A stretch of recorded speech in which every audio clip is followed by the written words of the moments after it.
Senator Stabenow. The senator from Michigan. Thank you, Mr. President. Let me just conclude by saying that either we are going to come together as Americans, which I hope and pray we do, to defend our democracy and look back on January 6th as a painful low point in our nation's history, or we can turn over power to a mob that is willing to do anything and say anything to dismantle our democracy and destroy this grand experiment called America. The January 6th insurrectionists tried to overthrow our Capitol, and their sidekicks in suits and ties are trying to overthrow our elections. And just as we shored up our security here to protect the People's House, we need to upgrade our election laws to protect people's freedom to vote. Today is a day to remember, to be grateful for all of those who risked and lost their lives to protect us, to be grateful for all of those who stood up for our democracy and continue to stand up every single day. Today is a day to be grateful that we live in this great democracy called America. And it's a day to recommit ourselves to protect our freedoms for our children and our grandchildren. Thank you, Mr. President. I yield the floor. Mr. President. The senator from Nevada. Thank you, Mr. President. You know, this morning I've been listening to my colleagues, watching the news, watching our president, reflecting on this day a year ago and where I was during this incredible insurrection that we now know happened on the Capitol.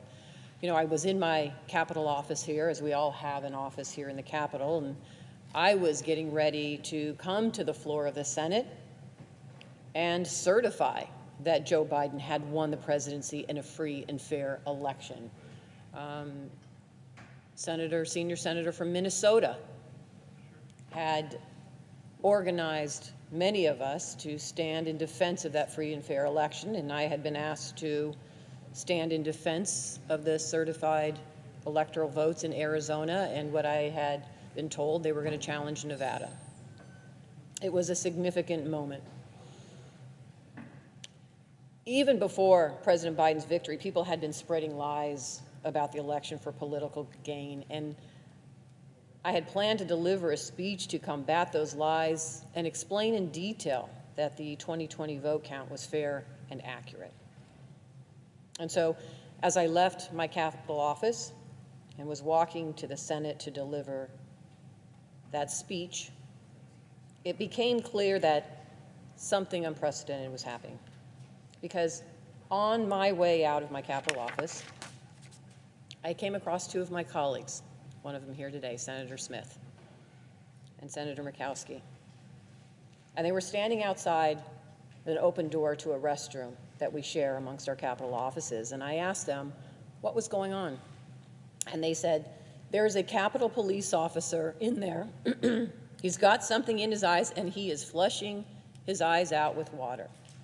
And I leaned in, and I saw the officer at the bathroom sink. And I thought to myself, and I said aloud to my colleagues, I think he's been pepper sprayed. And I asked him, has it been pepper sprayed? Have you been pepper sprayed? And he said, yes, but don't worry. Everything's fine. I am going to keep you all safe. And with that, he dashed back out the door, up the stairs, and outside to protect all of us and everyone else in this building. Now, I knew there had been a rally going on near the White House and that there were protests. What I did not know that morning was just how close the protesters were to forcing their way into this Capitol. Now, everyone knows what happened next. As we sat here, all of the senators, all of the staff that work with us day in and day out, our partners, the next thing we heard was this chamber being shut down by the Capitol Police, claiming that the Capitol had been breached. They told us to stay in our seats. This is the safest place where you can be right now, and we will protect you. And at that moment, we could all hear outside the doors. We didn't know what was going on because we can't see beyond this room what was happening outside, but we knew we could hear the voices and we could hear what was happening. And we also could hear outside of the one set of double doors that we call the hallway with the Ohio clock that leads to the rotunda, a lot of noise. And it was at that moment, as the noise was working its way towards the rotunda, that the Capitol Police officers then told all of us to get up and move quickly. And we moved out these opposite doors right here. Move as quickly as you possibly can. And that's when everybody came together. All of the senators, I don't care if we were Republican or Democrat, our floor staff that was with us, grabbing those electoral votes. And we all started going up and downstairs, through hallways, up and downstairs, through hallways, until we could get to a secure location. Now, as we were going through the hallways and when we got to this secure location, it was clear why this was happening.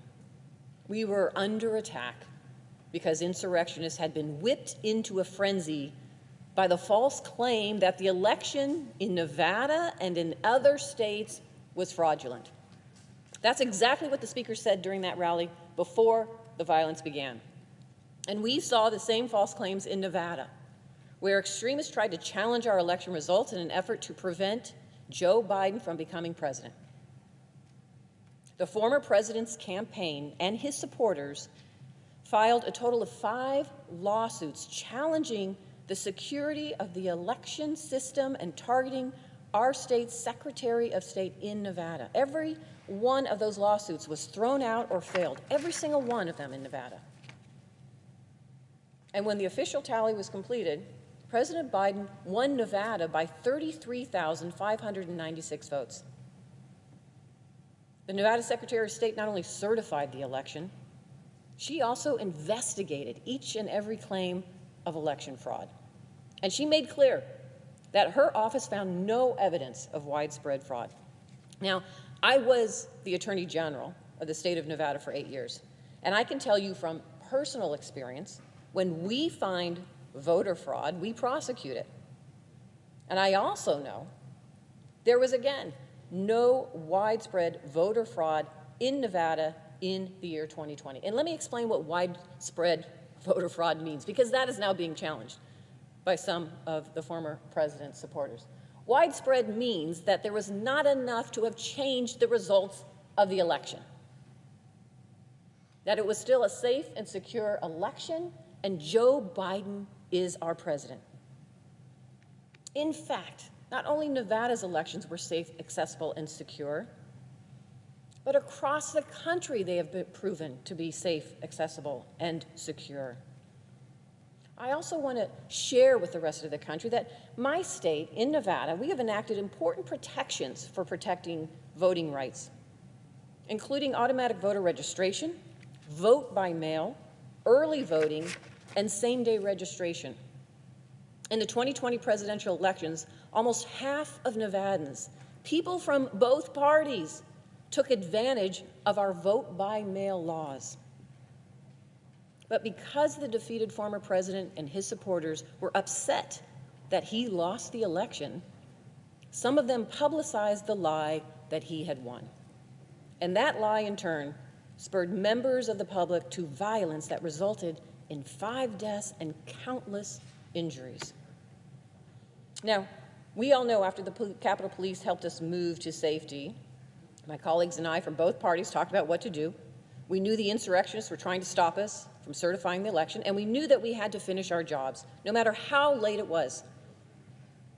And we all agreed that we had to go back to the Senate chamber so that we could show the rest of the country that we would not let our democracy be subverted by violence, that we would honor our Constitution and the peaceful transfer of power in this country. And I want to make this clear. I would have stood up to certify the valid results of the 2020 election, no matter who won. This isn't about partisanship. It's about patriotism. I took an oath to uphold the Constitution and protect it against all enemies, foreign and domestic. And nothing and no one will prevent me from doing that sworn duty. So I walked back to the Senate floor on the evening of January 6th to finish my work. I'll remember what I saw the rest of my life. As I walked back, furniture had been thrown everywhere like matchsticks. Trash, broken glass littered the floor. It was like a war zone. That night, I stood up and spoke in defense of our democracy, as I'd planned to do hours before. And at 3:42 a.m., Vice President Pence announced that Joe Biden was the president-elect. We honored the democratic transfer of power for the 59th time in American history. But I'm here to tell you, there is so much to do to ensure that there will be a 60th time.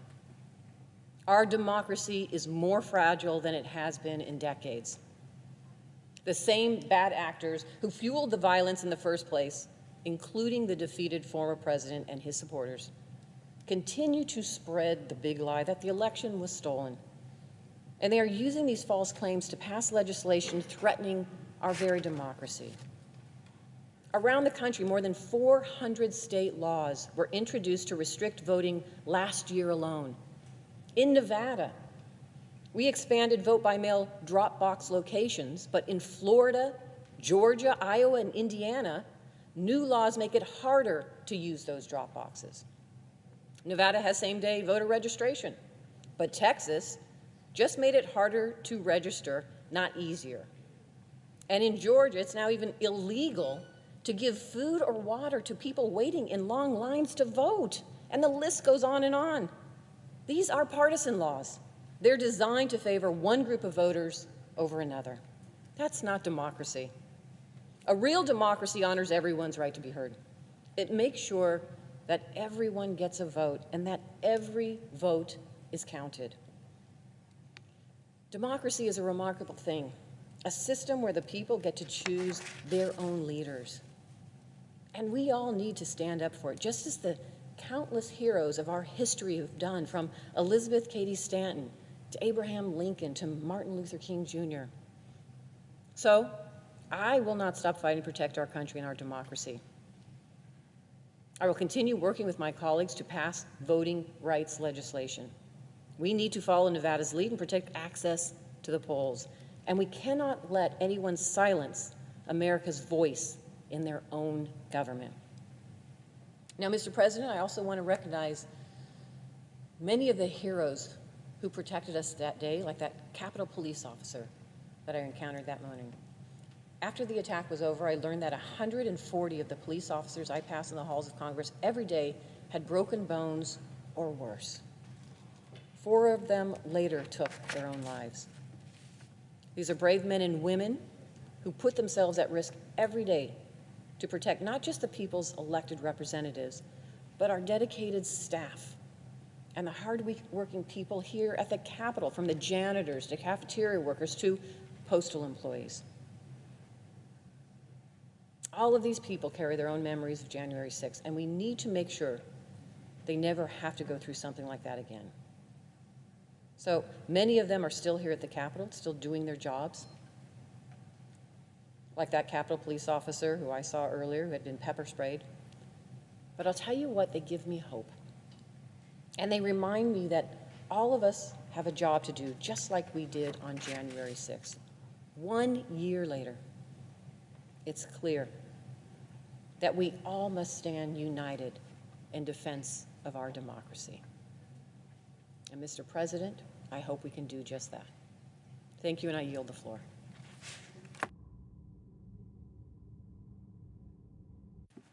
Mr. President, Senator from Rhode Island. Mr. President, a year ago, thousands of supporters of then-President Donald Trump, marching under banners supporting secession, conspiracy theories, and white supremacy, violently stormed the United States Capitol and breached the Senate and House chambers in hopes of overturning a free and fair election in which 7 million more Americans voted for President Biden. There was, of course, no proof and no truth to the claims of aberrant voting that Mr. Trump invented in order to fuel the mob. The assault on the Capitol was an attack on the United States and on democracy itself. We have the brave men and women of the U.S. Capitol Police to thank for defending the country against what can accurately be called an insurrection. And while the assault failed that day, thanks to the efforts of these officers and their partners from neighboring jurisdictions, an insidious campaign against our democracy continues through the baseless lies and antics of the former president and his associates. Mr. Trump set the events of January 6th in motion when he refused to say that he would accept the results of the November 2020 election. And he continued to value his ego over our democracy when he urged the mob to march on the Capitol and disrupt the election certification process. He repeatedly lied that the election he lost by 7 million votes had somehow been stolen, when the facts and the courts demonstrated that was clearly not the case. Stoked by this vitriol, Mr. Trump's supporters used pipes and flagpoles to brutally beat police officers. Some of the attacks were also directed at or planned to be directed at our own members in both the House and the Senate. And anyone who refused to subvert the election was a target of the insurrectionist mob, and that included Mr. Trump's own Vice President Mike Pence. And Mr. Trump, who lit the fuse and stood by, his actions sent a demoralizing signal to billions around the world as they watched his supporters assault the Capitol. 1 year ago today, the U.S. Capitol Police, federal, state, and local law enforcement partners, and the National Guard physically cleared and secured the Capitol buildings and grounds. The House of Representatives impeached Mr. Trump for his actions, yet most of the Senate Republican colleagues made tortured arguments that his actions were reprehensible but not technically impeachable. As a result, the democratically defeated former president continues his rhetorical assaults through lies and misinformation. He would rather rip our country apart and undermine our elections and democracy rather than accept the will of the American voters. The bipartisan House Select Committee on the January 6th attack on the United States Capitol is working tirelessly to get to the truth of that day. It is methodically collecting and following the evidence despite a lack of cooperation from Mr. Trump and his inner circle. The committee must continue to be transparent, and we must all continue to call out the repeated lies of Trump and his enablers. Every American, regardless of party affiliation, who believes in the right to vote and upholding the Constitution should want the truth about January 6th to come out. Congress must rise to the occasion. The stakes could not be any higher. Because of the former president's actions a year ago and his relentless lying since then, a significant minority of Americans now indicate that violence is an acceptable way to resolve political disagreement. We cannot afford to have such a sentiment persist. Together, we must accept the truth, restore trust in one another, and take steps to improve political discourse. One step we must take is to honor the officers of the Capitol Police, not just with our words, but with real support. Last year, we passed a supplemental appropriations bill that provided over $107 million in additional funding, including roughly $35 million for overtime, retention bonuses, hazard pay, and student loan repayments for officers. It also provided critical funding to address the trauma experienced by our officers and help support their mental health needs. But we can't stop there. We have to continue in this fiscal year's budget, 2022, to continue to support our police, continue to support those who protect us. I'm afraid if we don't quickly resolve our differences that we could fall into the state of a continuing resolution, which would actually deny our police, the Capitol Police, and our security forces the tools they need not only to protect us and protect themselves, but also to sustain their morale, sustain their mental health, sustain their personhood. So I hope we can make progress, at least on that point, of reaching a budget solution on behalf of the men and women who protect us, who literally on that day gave their lives for us. Now, in addition to that, we have a critical role to play when it comes to safeguarding the rights of the American voter. And we have before us, with the John Lewis Voting Rights Advancement Act and the Freedom to Vote Act ready for passage, we have the opportunity, and the time is now.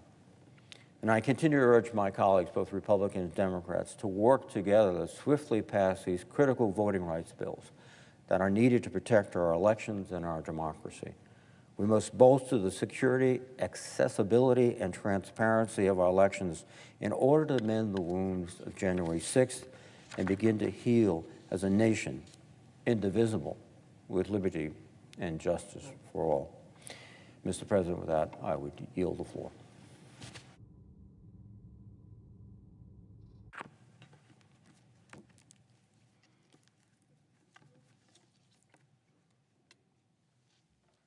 Mr. President. Senator from Minnesota. Thank you, Mr. President. I rise today with my colleagues, and I'd like to particularly thank my colleague, the senior senator from Minnesota, for bringing us together today. I rise today with my colleagues to commemorate the first anniversary of January 6th, the attack on our Capitol and the attempted coup to overturn our democracy. You know, I've thought a lot about this day over the last year, and I speak today because I think it's important that we are clear about what happened on January 6th, how it connects to what's happened since, and what needs to happen next. So let me be direct. On January 6th, there was a violent attack on the United States Capitol, led by insurrectionists with the explicit goal to overturn our free and fair elections and the election of Joe Biden.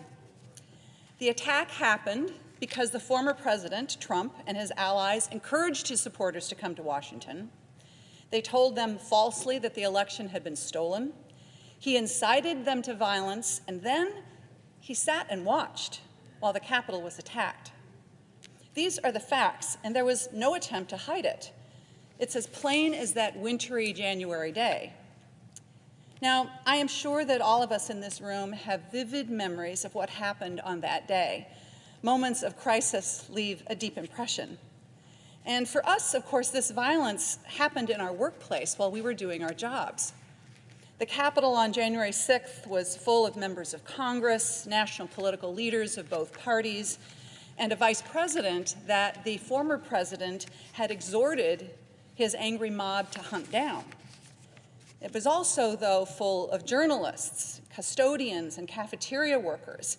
In this chamber were our clerks and colleagues and parliamentarians and the stenographers who are here hour after hour making this place work. You are public servants thrown into violent chaos and danger by the former president. And law enforcement and first responders.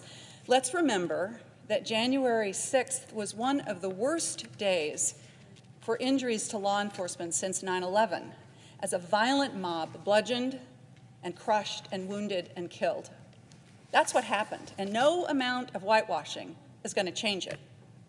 It also happened, Mr. President, that when we came back into this chamber to finish our jobs and to certify the people's votes, that some Republicans spoke the truth about the terrible tragedy of that day. Senator McConnell said, and I quote, "The mob was fed lies. They were provoked by the president and other powerful people." Senator Lindsey Graham, sitting right over there, declared in reference to the disgraced former president, quote, "Count me out. Enough is enough." So for a moment, It seemed like we would unify in condemning the political violence incited by a president who had betrayed our fundamental democratic principles. But later that night, Senator Cruz, Senator Hawley, and 6 other senators voted to overturn our free and fair elections, continuing down this reckless path. Within days, Republican Party leaders and right-wing media outlets began turning away from the facts of January 6th. Former President Trump was impeached for his seditious actions, but his hold on the Republican Party is so strong that only 7 Republican senators voted to convict. Republicans to this day continue to promote the big lie that the election was stolen from Trump. They claim that the people who stormed the Capitol with zip ties and bludgeons were tourists. They've attempted to portray the violent insurgents as martyrs rather than domestic terrorists. And this is why today, 58% of Republicans believe falsely that the election was stolen from President Trump. Now, the insurrection and the coup attempt on January 6th was ultimately unsuccessful. But this fight continues in state legislatures across the country, and they are prevailing. According to the Brennan Center, in 2021, 19 states passed laws restricting Americans' voting rights and giving partisan officials, Republicans, unprecedented control over the certification of election results. Their plan is right out there in plain view.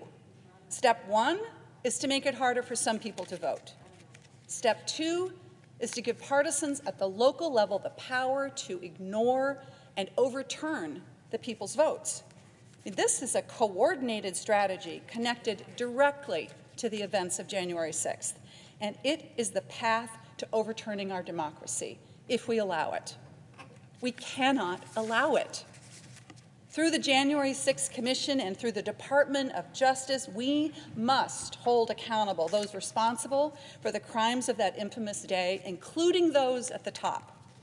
And we need to pass the Freedom to Vote Act, which provides for basic standards for free and fair elections and fulfills the promise of our nation that in this democratic republic, the people decide.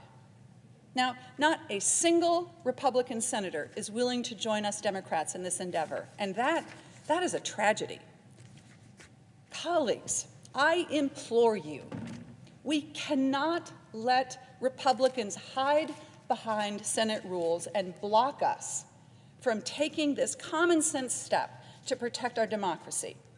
In a democracy, a majority of the people decide. That's how it works in township meetings and city halls and county board meetings and in state legislatures, and that's how it should work in the United States Senate. We senators have the power to protect our democracy, and we have no excuse not to use that power.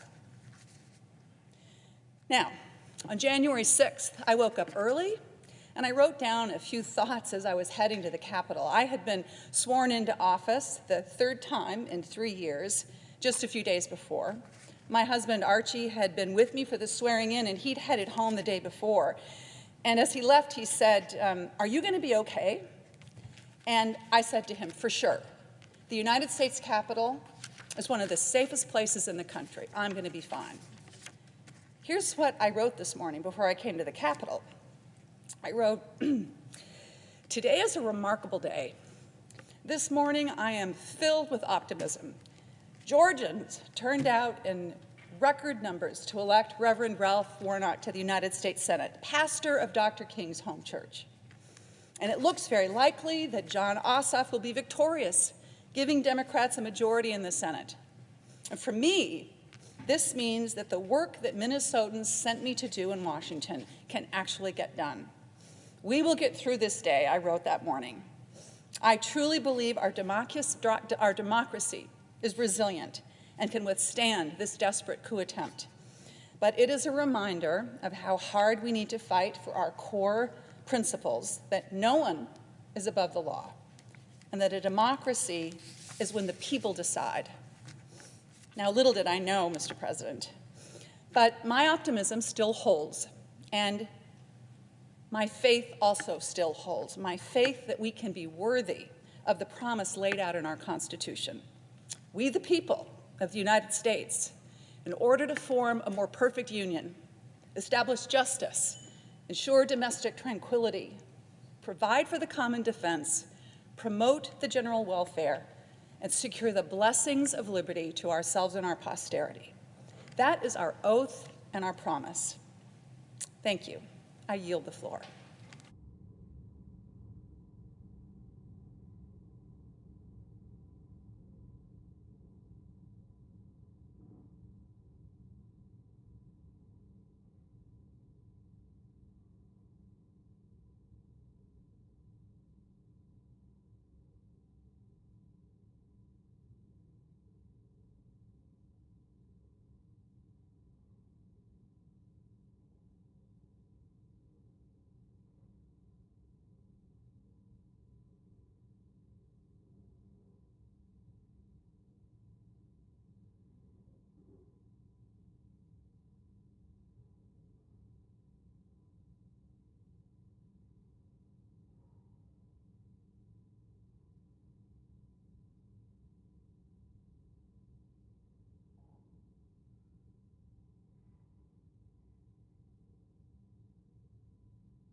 Mr. President.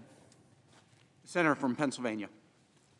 Thank you, Mr. President. I rise, as so many of us have done on this day, to do a couple things. Number one, to reflect and remember. That's important for so many reasons, but we're also here, I think, to express gratitude and commendation for so many who work in this building, the staff, the Capitol Police, and so many others who kept us safe 1 year ago today on that awful day. And I'll get to some other issues in a moment, but I want to start with just some reflections of what I remember about that day, but also what I think the country experienced on a day of horror and terror and desecration, a day when a group of Americans came to this building to stop the counting of the electoral votes. And they were told to do that by the then President of the United States. We know all the death that ensued from that, especially of law enforcement officers, and something on the order of 140 injuries, some of them grievous, permanent injuries to law enforcement, all based upon the violence, based upon a big lie, a deliberate falsehood that started long before even Election Day, started during the course of the 2020 election. But despite that big lie, and I don't want to spend all of today talking about that, but despite that big lie and the violence that flowed from that big lie and the near collapse of our democracy, despite that, we know that something on the order of 60 judges throughout the country, federal judges, state judges, appointed by Democrats, Republicans, and even some appointed by the former president, called out that big lie by rejecting the arguments based upon that big lie in about 60 different matters before those judges. So we know what happened, and I think the January 6th Commission will continue to put the evidence on the record and hold people accountable. But I think on a day like today, I want to focus on two issues. One is to express that gratitude that I mentioned before. The thousands of Americans who work in this building, the thousands who are not members of Congress who helped us on that day, everything from getting us to safety to making sandwiches for us when we were in a safe, secure room, something that basic. But of course, so many Americans now know, after all these months have unfolded, about the sacrifices made by so many on that day, especially law enforcement. But people in this building, who work in this building, have done so for years. They too were terrorized on that day. It wasn't just members of Congress and the nation more broadly. We even had the image, the horrible, disturbing racist image on television of an American walking through the halls of this building with a Confederate flag. Never happened before. Not even during the American Civil War had that happened. So when we talk about those who have done so much, here's what we're talking about. We're talking about people who suffered devastating injuries, as I said before, some of them lifelong.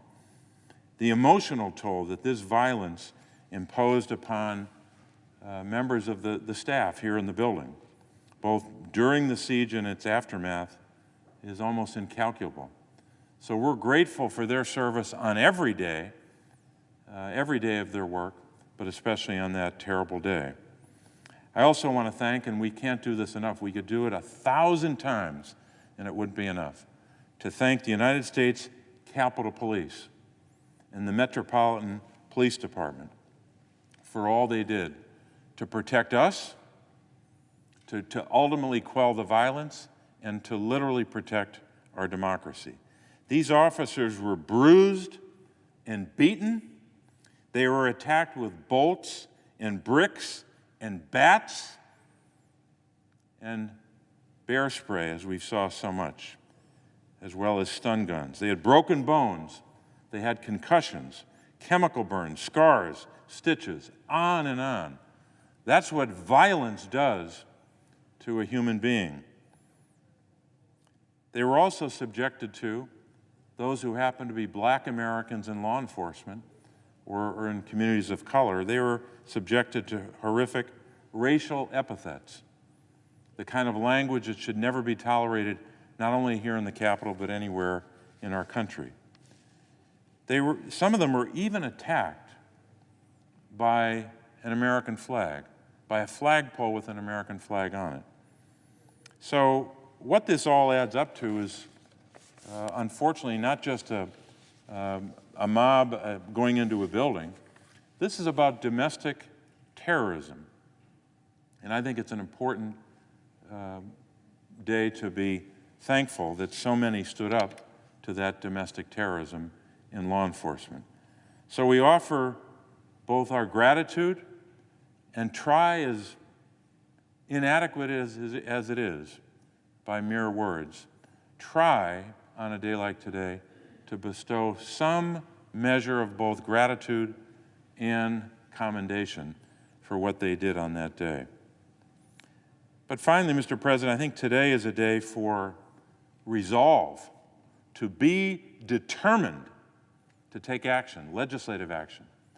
The best way we can do that is by passing the Freedom to Vote Act. That's the best thing we can do, not only for the next couple of weeks, but really it might be the most important thing that any of us work on. And I want to thank Senator Klobuchar and so many others who have worked on these issues, not just in the aftermath of January the 6th, but for thinking about the future of our democracy, literally the future of whether someone will have a clear pathway in the right to vote. The ability to vote in ways that so many Americans were able to vote in the midst of the pandemic. You know, there were a lot of people back in 2020 who said, oh, you know, in Pennsylvania you had a big turnout for president in 2016, but that turnout's going to go way down because it's a re-election and there's a pandemic and people won't vote and people will be afraid to vote. Guess what happened? We went from about 6 million votes in 2016 to almost 6.9 million votes. So almost 900,000 more people voted in Pennsylvania than did just 4 years earlier. Probably the highest turnout in more than 120 years in our state, just like it was for the nation. Now that didn't happen in our state just because people were more interested. It happened because we had pathways by way of a change in state law to allow them to vote. Very similar to what we're trying to do by enacting into law the Freedom to Vote Act. Being able to vote early, being able to vote by way of a mail-in ballot, having a drop box. What if you're 90 years old and you live in a rural area in Pennsylvania? We got 48 rural counties, by the way. What if you live in a rural area and you can't get to the county election bureau? to drop off your mail-in ballot. Shouldn't you have a drop box if you're 90 years old and you want to vote? What if you live on a farm? What if you're running a farm and you've got a busy life or you're running a small business? Shouldn't you have the opportunity to vote? Or should you just be restricted to one day in the year? One day per year, every year for a general election. And if you can't get to vote that day, then you're not able to vote. Why would we go back to those days?